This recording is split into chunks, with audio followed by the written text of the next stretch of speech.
I'm Andrew Jeffrey, and today I'd like to talk about Aristotle and about Aristotle's politics. Aristotle lived in the 4th century BCE, from approximately 384 to 322 BCE. He was the son of the court physician to the royal house of Macedonia, and at a young age he traveled down from Macedonia to Athens to study with Plato at Plato's academy.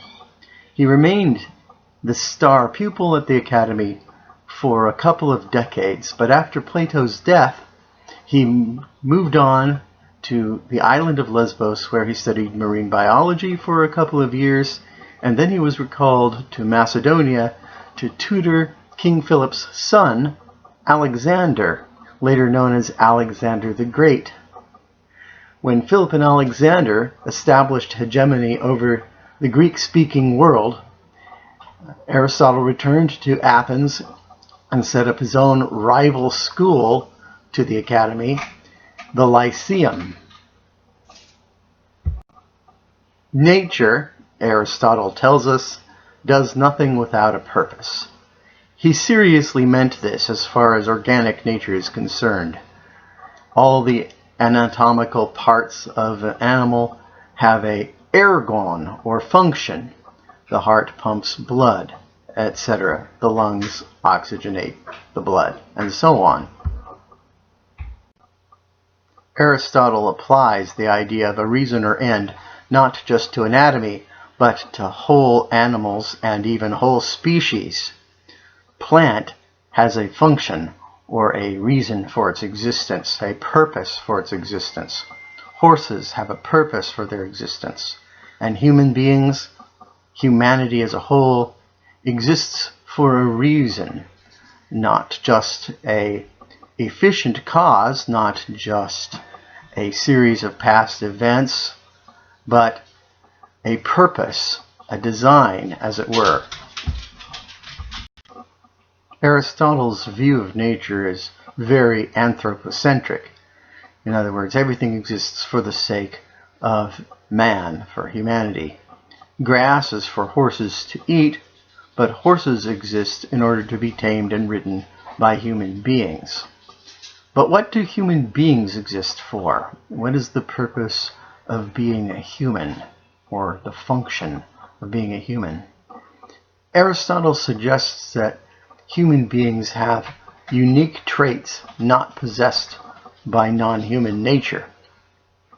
Man, he says, is the rational animal. And he says that where other animals are guided just by nature, by their inborn instincts, human beings deliberate and reason with themselves and decide when to follow their natural inclinations and when it would be more advantageous not to. In Book 1, Chapter 2 of his Politics, Aristotle argues that the polis, or city-state, exists by nature, i.e. that it is the natural or best habitat for human beings.